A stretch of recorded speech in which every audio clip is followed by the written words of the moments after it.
Oktyabr ayı deyəndə payızı xatırladan rəng çalarları yada düşür. Amma bu ayın başqa bir rəng çaları da var. Çəhrayı ayı.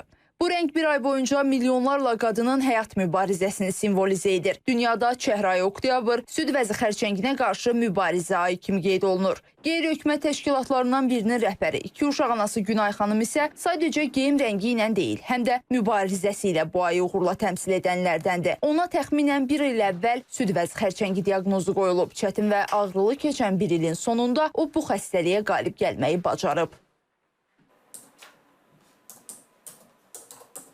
Müayinələrdən keçəndən sonra artıq diaqnoz qoyuldu ki, süd vəzi xərçəngi üçlü neqativ karsinoma. Aqressiv forması. 5 kimyoterapiya aldım.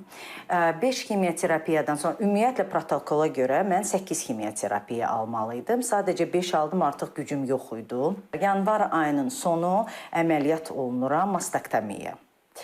Və tam süd vəzlərim götürülür və ondan sonra yenidən kimyoterapiya olunur. Hər həftə 6 kimyoterapiya. Son kimyoterapiyamı may ayında aldım. Bu terapiyanı onun üçün sonuncu edən isə inanma mübarizəsi olur. Deyir ki, bu yol sözlə deyilməyəcək qədər çətin idi. Amma inanaraq, qorxmayaraq mübarizə apardım. Mən buna bir xəstəlik kimi baxmırdım. Mən buna bir problem kimi baxırdım. Bəli, ağrılı idi, çətin idi. Saçım töküldü, qaşlarım töküldü, kipriklərim töküldü. Mən şişməyə başladım. Çox pis görsənirdim. Özümə güzgüdə belə baxmırdım. Sevmirdim baxmağa. Amma özümdə güc tapdım, qüvvət tapdım.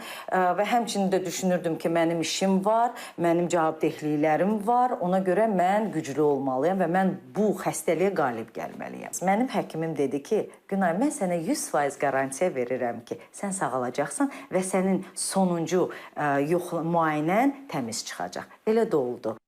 Mütəxəssislər deyirlər ki, xərçəng kələdə dünya üzrə ölüm səbəbləri arasında ilk sıralardadır. Amma müasir tibbin imkanları erkən diaqnoz qoyulduqda həyatları xilas etməyə qadirdir. Onkoloqlar bildirirlər ki, xərçəngin əsas risk faktorları arasında yaş, qidalanma, həyat tərzi, genetika xüsusi rol oynayır.